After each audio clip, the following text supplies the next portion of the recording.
Hey, well, I'm Lisa Pennington and I'm so excited to show you. I've been doing a series on the flowers I made for my daughter's wedding, all made out of book pages. And today I'm going to show you how I made these gorgeous hydrangeas. Super simple. This was the bridesmaid's bouquet. It had purple hydrangeas. I have another video showing you how I made these flowers. We've got videos showing you how I made the roses, how I made the little yellow flowers, all made out of book pages. Just to show you the other hydrangeas that I made, I also made some cream colored ones for the bride's bouquet. So hers, instead of course, this bouquet has been, used and it needs a little fluffing, but you can see the gorgeous hydrangeas that I did on hers, and hers bouquet was much bigger. That's why I can't show you the whole thing.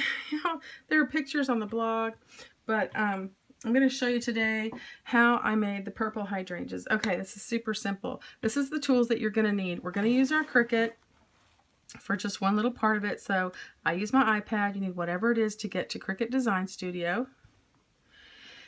You need some scissors. You need some sort of pins. Just look at what you like. The end we have. These are straight pins. We're going to use these today with the yellow top. You need some. We just use regular pins from the sewing store. Okay, got this rolled into view. So you need this if you want them to be curled on the edges. You don't have to have this. This is a little McGill set. This is a piece of foam, and this is the ball that we're going to use to shape the paper a little bit. You obviously need some kind of paper to make the purple hydrangeas. We dyed our own book pages. I've got a blog post on how to do that I'll put the link to down in the comments. We're going to make purple ones today, but this was the paper that we used for the bigger ones. And then you also need a piece of wire for your stem. This is actually cut off of a dollar store cheap flower stem. And then you need some scrap cardstock, and I'm going to show you why here in a second. Okay, oh, and you need a styrofoam ball. Whoops, don't forget that. And you possibly might use a glue gun.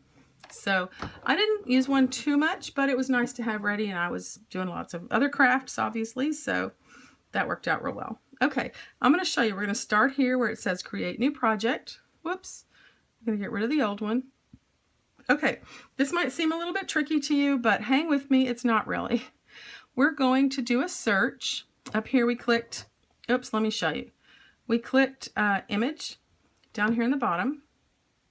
And then up here in the top, I'm going to tap on the search, and I'm going to type in hydrangeas, H-Y. Don't spell it wrong, because the Cricut Design Studio doesn't correct your spelling or interpret the way Google does. Oops, did I spell it wrong? Yes. Did I? Oh, just hydrangea, no S. And look at the difference, see? Okay, so because these are 99 cents, I'm going to pick the free one. And this is the one that I used for my daughter's flowers. Okay, so we're going to wait for that to come up. Waiting. Okay, now this is a whole set, right? You can use the Cricut Design Studio if you want to expand it. I'm not changing the shape, the size of my pattern. I'm just making the window easier to work in. All right, I don't really want the leaves right now. I might want them later, but I'm going to select this, and I'm going to click Actions at the bottom, and I'm going to ungroup everything. And now the leaves, whoops, what happened? There we go. The leaves are not attached to the petals, and I don't want the leaves right now. I can go back later and get them when I'm ready to cut out leaves. I've got my green paper. I've got more green book pages. I might do that later, but for now, I'm just going to get it out of my way. All right, so what I really want, actually, because let me tell you, book pages do not do well on a Cricut mat. We tried everything. We tried using the light grip mat. We tried taking an old standard grip mat, and either one of two things would happen. Either it would rip because it wasn't stuck well enough, no matter what setting we put it on, or we couldn't get it off the mat because the book pages just have so much, they're not, nice and compact like a regular piece of paper. And so we ended up doing was making a pattern with our Cricut and then using it to cut them out. And it sounds overwhelming because we made hundreds of them, but it was really pretty quick, and I'm going to tell you why. So, but first, because we just really want one or two of these, and what we're going to do with it, I just want one. I can't really separate these. So what I'm going to have to do is cut them apart until I just have one. So I'm going to click down here on shapes, right? And I'm going to pick out a square. The square is a lot bigger than these little flowers, and I'm going to get the square to cover. What I'm aiming for. Let's see if I can find something to point with.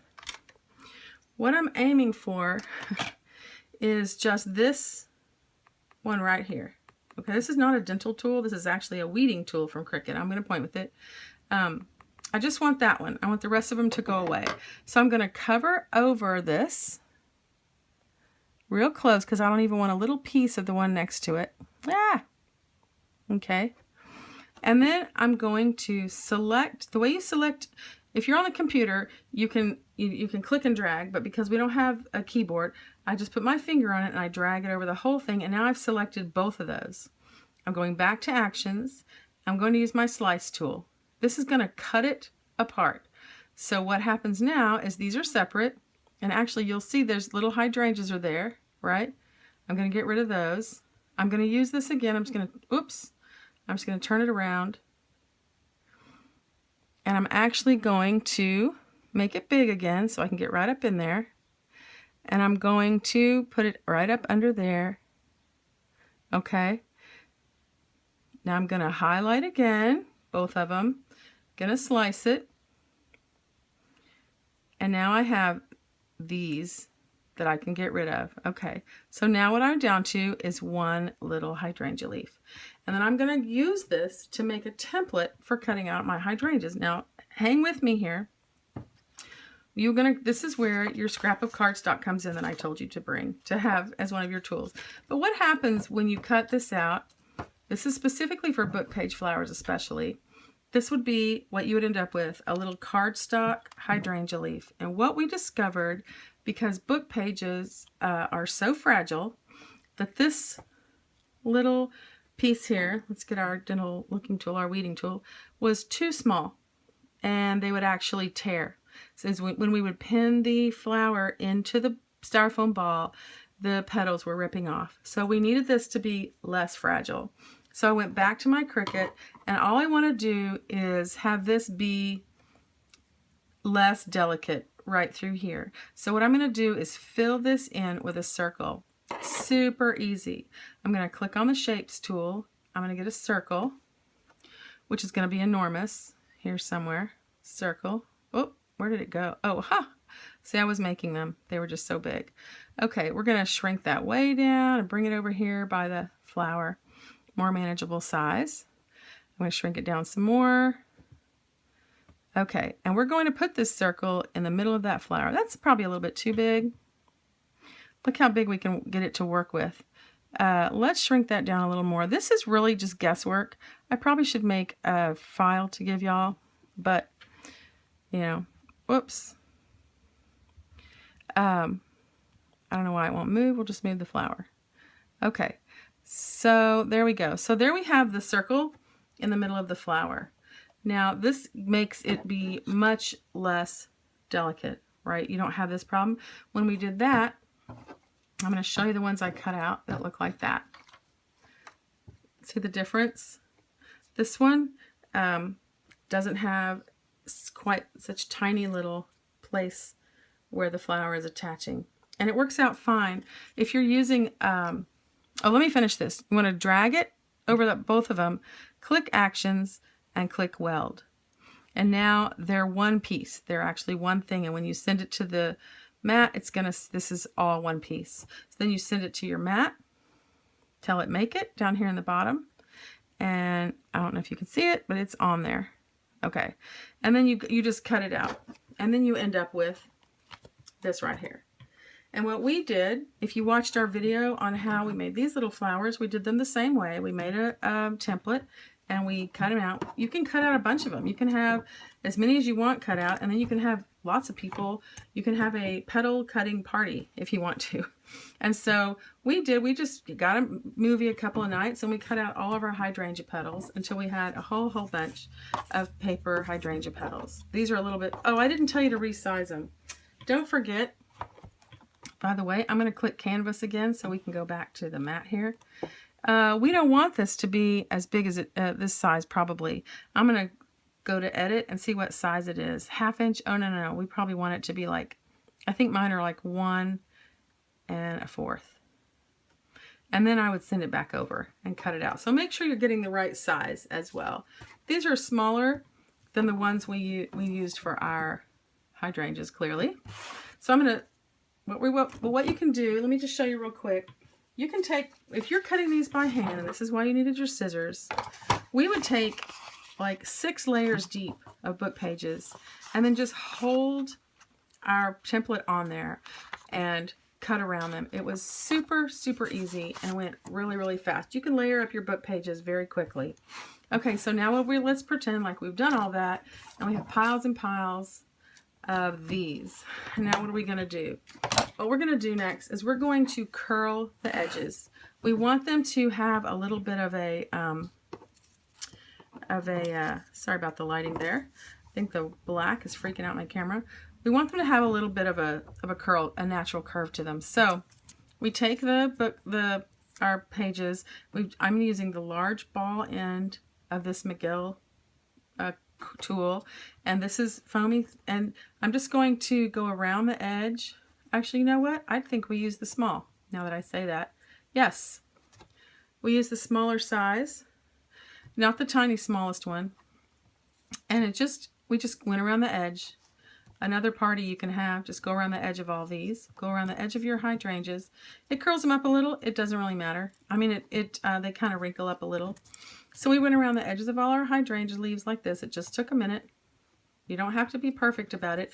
There's so many hydrangeas in a flower that a little mess up won't matter. You will not notice it. And we're just going to go in like this. And then what we did was, after we had them curled, we just put, this one's not too good. We just put a pin right through the middle of it. Okay.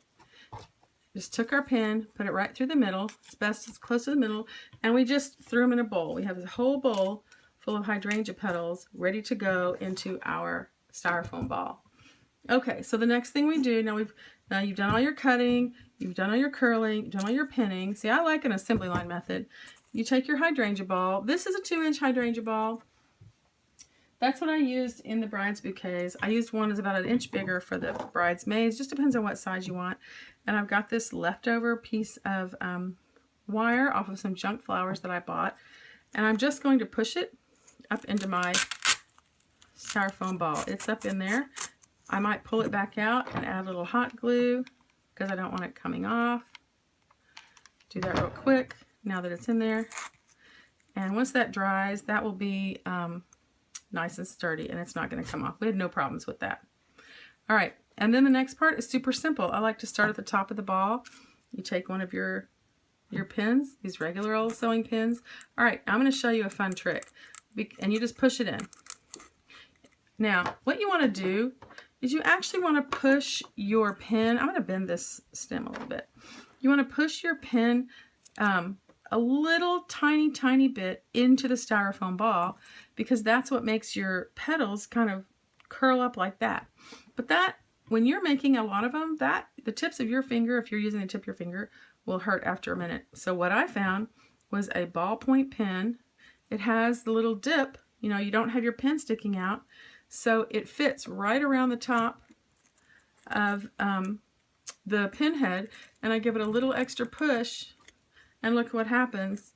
It goes down there just a little bit, and it curls it up. I'm going to take another one and show you again. Now, you don't want it to be right next to it. That's too close. You want to go about 1/4 inch away for your next one. You don't need to worry about what direction your petals are facing. Stick that in, and then give it a little push with the pin until it's about maybe 1/3 down into the styrofoam ball. And I would just keep pushing pins in. Now we're 1/4 inch from that one and 1/4 inch from that one. The 1/4 inch is pin to pin, pin head to pin head. You can go a little more than 1/4 inch. You just don't want to be able to see the styrofoam.